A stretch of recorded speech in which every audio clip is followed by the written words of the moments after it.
के साथ जो दिल्ली के बॉर्डर्स लगते हैं, हमारे बुजुर्ग वहां से आए हैं चल के, बच्चे कुछ ऑफिस से अपना काम छोड़ के लोग आए हैं, बच्चे यूनिवर्सिटी कॉलेजेस छोड़ के आए। तो मेरी आप सबसे रिक्वेस्ट है कि थोड़ा सा डिसिप्लिन हम मेंटेन रखें। मिशन सेव कॉन्स्टिट्यूशन ने ईवीएम की इस मुहिम को इनिशिएट किया। मैं आपके 3-4 बिंदुओं पे आपको बात रखना चाहती हूँ। पहले तो जो साथी, देखो मुझे बड़ा बुरा लगता है कि जब कोई भी स्पीकर मन से बोलता है आप आगे पीछे देखते हो, जिसको वो प्रोग्राम अटेंड करना भाई चले जाओ, लेकिन जो यहाँ खड़ा है वो सिर्फ और सिर्फ स्टेज पे देखेगा। ये क्योंकि प्रोफेसर रही हूँ बोल सकती हूँ आपको।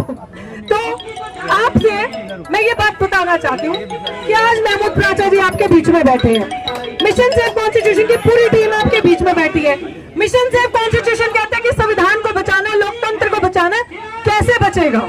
आपके सारे सवालों के जवाब कुछ जितना मुझे ज्ञान है और जो मैंने सहा है, क्योंकि हम वो लोग हैं जो प्रैक्टिकली जमीन पे लड़ते हैं, हम वो लोग हैं जो बातें करके नहीं जाते। आपने देखा होगा कि हाल ही में जब रामपुर से चुनाव लड़ा गया था महमूद प्राचा जी द्वारा, तो वो क्यों लड़ा गया था? वो चुनाव इसीलिए लड़ा गया था क्योंकि उससे पहले जब हम ईवीएम का मुद्दा उठाते थे, बोलते थे, तो वो कहते थे कि आपका सबूत क्या है, किस आधार पे आप अपनी बात रख रहे हो। लेकिन जब चुनाव लड़ा तब तथ्य, सबूत, पूरी वीडियोग्राफी हुई, सारे प्रमाण हमारे पास मौजूद है। सरकारें आपको ये दिखाने के लिए कि ईवीएम 100% सेफ है, ईवीएम से चुनाव होना चाहिए, कोई दिक्कत नहीं है। आरएसएस के लोग खुद ऐसी पिटीशन सुप्रीम कोर्ट में डलवाते हैं खुद, ताकि उनके मनुवादी जजेस उन पिटीशंस को डिस्पोज ऑफ करें, गलत बयानबाजी करके वहां पे जानबूझ के वो बंद कर दे और दिखाएं कि देखिए उनकी पिटीशन थी और वो रद्द हो गई और ईवीएम 100% सुरक्षित है, सेफ है। ये आपको भ्रमित किया जाता है। प्राचा साहब की पिटीशन वहां पे पड़ी है, सुनवाई होती है और डिटेल में मैं नहीं इस चीज की, आई थिंक प्राचा साहब आपको खुद बताएंगे। इसी चीज के लिए हम लोगों ने ये मुहिम बड़े ईमानदारी से और बड़े दुख से ये छेड़ी है कि अगर हम नहीं लड़ेंगे तो कोई नहीं ऐसे लड़ेगा। और इस समय, इस पॉइंट में, इस सिचुएशन पे अगर आपको उत्तर प्रदेश में अपनी सरकार चाहिए, ईमानदार लोगों की सरकार चाहिए, अगर आपको दिल्ली में आने वाले चुनाव में अपनी भागीदारी, अपनी सरकार चाहिए, अपने लोग चाहिए, अगर आपको अपने हक अधिकार चाहिए, अगर आप नहीं चाहते कि लोग हिंदू मुसलमान के नाम पे मरे काटे जाएं, आप चाहते हो कि आपकी बहन बेटी सुरक्षित रहे, आप चाहते हो कि बच्चे बहस धर्मों पे ना करें, बच्चे शिक्षा, स्वास्थ्य, रोजगार पे बात हो, इस देश में इन सारे बिंदुओं पे बात की जाए, इस देश में महिलाओं की सुरक्षा पे बात की जाए, इस देश में भुखमरी पे बात की जाए कि अपने पड़ोसी देश से भी भारत बद से बदतर हो गया भुखमरी पे। शर्म नहीं आती? मैं आज बात करती हूँ बड़ी बड़ी उन एनजीओ को जो बड़ा बड़ा फंड लेते हैं, बड़ी बड़ी वुमेन, महिलाओं की वुमेन एम्पावरमेंट की बातें करते हैं, और जब आप सिग्नल पर, रेड लाइट पर गाड़ी लगाते हो तो गरीब की बच्चियां छोटी छोटी वहाँ भीख मांग रही होती हैं, वहाँ पे प्रदर्शन करके दिखा रही होती हैं। ये है हमारे भारत की असलियत, ये है हमारे देश की असलियत, क्योंकि सरकार ठगों के और चोरों के हाथ में है। आप लोग सोचते हो कि जमीन तो हमारी इतनी मजबूत है, जमीन पे तो हमारी रैलियों में इतनी भीड़ आती है, लोग इतने सारे हमारी रैलियों में होते हैं जब इलेक्शंस होते हैं, तो वो इलेक्शंस, वोट जो है वो हमारे लोगों का वोट काउंट क्यों नहीं होता? हमें जब वोट देने जाते हैं तो ऐसा क्या होता है कि जिस जगह का किसान इतना परेशान है, जिस जगह पे सबसे ज्यादा प्रताड़ना हरियाणा, पंजाब जैसी जगह पे सरकार ने इतना बद से बदतर सलूक किया, फिर वहां पे पंजाब में देखो तो भाजपा का वोट काउंट बढ़ जाता है, हरियाणा में देखो तो पूरी सरकार बन जाती है, उत्तर प्रदेश में आपने देखा कि कैसे लीड ले गई।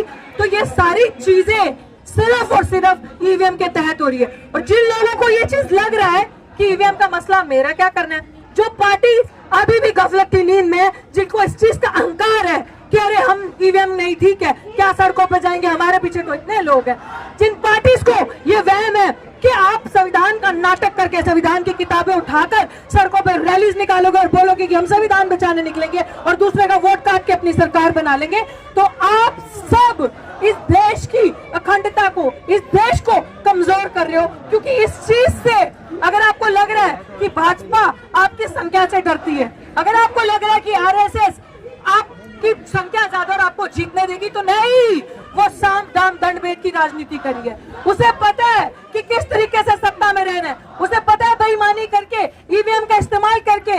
ईवीएम की आपने देखा होगा कि हरियाणा में किस तरीके की वीडियोस वायरल हुई। एक राज्य में, हरियाणा में एक डिस्ट्रिक्ट में, आप यकीन नहीं मानेंगे, 6:30 बजे तक वोटिंग हो रही थी। वो विधायक वहां का चिल्लाता मर गया कि बेईमानी हो रही है, चोरी हो रही है, देखो अभी तक बूथ खुले और वोटिंग हो रही है। ये सारी चीजें ऐसे ही हो जाती है हवा में। कितनी वीडियोस वायरल होती हैं कि ईवीएम सेफ नहीं है। प्राचा सर को आपने देखा कि लगातार जिस दिन से इस लड़ाई को लड़ रहे हैं, लगातार आवाज उठा रहे हैं आप सबको जागरूक करने के लिए। तो मैं ये चाहती हूँ कि अगर मेरी बहनें जितनी भी यहाँ पे बैठी हैं, वो चाहती है कि हम सुरक्षित आधी रात को भी सड़कों पे चले, हम सुरक्षित कभी भी सर उठा के कहीं पे भी निकल सकते हैं, हमें डर ना हो कि कोई हफ्सी आकर हमें अटैक करेगा, खाएगा या हमारे साथ बदसलूकी करेगा या हमारा अपहरण होगा या किसी गरीब की बहन बच्ची का रेप होगा।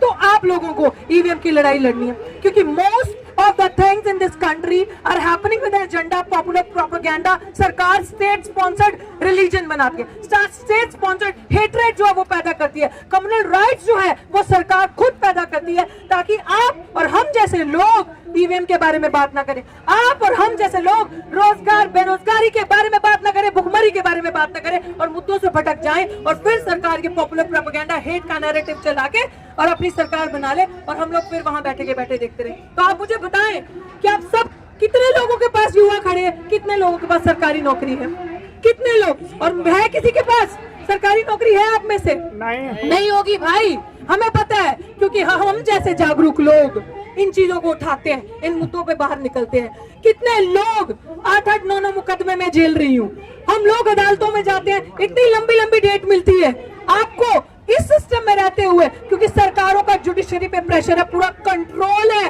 भाजपा सरकार का। आपको क्या लगता है कि आपको इस सिस्टम में न्याय मिलेगा? आपको क्या लगता है कि आपको जस्टिस मिलेगा इस सिस्टम में जब तक आप लड़ोगे नहीं? बस हम लोगों का एक ही काम रह गया कि 85% है हम, आज के सेंसस के हिसाब से हम 92.5% है। कहां पे हम 92.5%? सड़कों पे हैं, सरकार हमें बांटती है, वर्गीकरण करके विभाजन किया। हम लोगों को जो हमारा हक है, अधिकार, वो नहीं देना, लेकिन ये बताना कि इसका अधिकार वो खा गया। कितनी 2014 के हिसाब बात से आपने देखा कि गरीबी, भुखमरी, हेट्रेड, निकम्मापन, जितना युवाओं को भड़काना और उग्र का माहौल बढ़ गया। तो मेरी सबसे यही कहना है कि जितने भी लोग आज अपनी सलाह देकर जाएं, आज अपना बताकर जाएं हमें कि किस तरीके से इस लड़ाई को और मजबूत किया जा सकता है, और हम लोग, कोई भी पार्टी बचेगी नहीं। मैं प्राचा सर, मेरी रिक्वेस्ट है कि हम एक मेमोरेंडम लेके, अगर वो बहुत बड़े लोग हैं पार्टीज वाले विपक्षी, तो हम उनके पास चलते हैं। अगर उनके अंदर इतना एटीट्यूड और इतनी अकड़ है कि हम लोगों के पास इतना जन अधिकार और इतना वोट है, अगर आप लोगों को शर्म नहीं है कि सड़कों पे आना है, तो हम लोगों का पूरा डेलीगेशन आपके पास आएगा और आपसे रिक्वेस्ट करेगा कि मरो, शर्म करो, सड़क पे आओ। क्योंकि अगर तुम लोग सड़कों पे नहीं आओगे तो हम जैसे युवा का भविष्य जो है वो अंधकार में है, हमारी आने वाली पीढ़ियां बचेंगी नहीं, नस्लें गुलाम पैदा होंगी। आज भी यहाँ एक एक जागरूक बंदा आया अपने हक अधिकार की लड़ाई लड़ने के लिए, और जागरूक लोग ये नहीं देखते कि भीड़ इकट्ठी हो रही है कि नहीं हो रही, ये नहीं देखते कि पड़ोसी जाएगा, वो जाएगा तो मैं जाऊंगा। जिसको अपना घर बचाना, भाई आग मेरे घर में लग रही है, जल मेरा देश रहा है, तो मेरे को दर्द होगा तो मुझे इसको संभालना पड़ेगा। तो मेरी आप सबसे विनती है कि हम सारी पार्टी का दरवाजा खटखटाएंगे, चाहे वो विपक्ष की आज सबसे बड़ी पार्टी कांग्रेस जो बनी है, उसके बाद जितनी भी पार्टीज हैं, बहुजन समाज पार्टी जो देश की इतनी बड़ी पार्टी, उनके पास जाएंगे।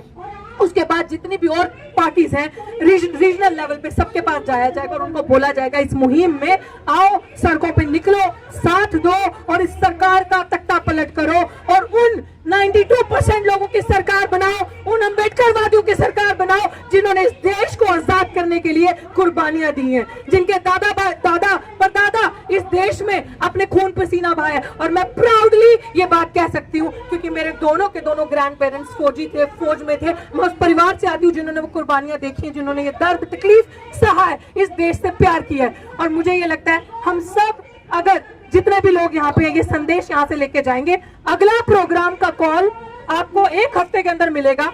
और हम किसी का इंतजार नहीं करते, हमें जरूरत नहीं है दलालों की, हमें जरूरत नहीं है ऐसे लोगों की जो चंदाखोर लोग हैं, हमें जरूरत नहीं है ऐसे लोगों के साथ की जो गरीब लोगों को बड़ी बड़ी भीड़ लगाएंगे, भड़काएंगे और ऐसे प्रोग्राम करके चले जाएंगे जिसका कोई सोल्यूशन नहीं होता। हम डंके की चोट पे अपने दम से कहते हैं कि हम संसद में भी ये लड़ाई उतनी ही मजबूती से लड़ रहे हैं जितनी मजबूती से सड़क पे लड़ रहे हैं। आपने देखा था दिल्ली यूनिवर्सिटी का वो प्रदर्शन, उस केस में 9 FIR मेरे पे हुई, लेकिन सर नहीं झुकाया। वहां से हमारा धरना हटाने के लिए 144 लगा दी कि ये लोग बैठ ना सके, लेकिन फिर भी हम हारे नहीं, उतनी मजबूती से हम कोर्ट में लड़ रहे हैं। तो जो मेरा भाई बहन चाहता है हम ईमानदारी से, मजबूती से, भाजपा से जो लोग दुखी हैं लड़े, उन सबको सड़क पे आना होगा और अगली बारी भारी संख्या में हम लोग आपको यहाँ पे मिलेंगे। और फिर थोड़ी देर में, अभी औरों को सुन के थोड़ी देर में फिर आपके बीच में आऊंगी और मैं बहुत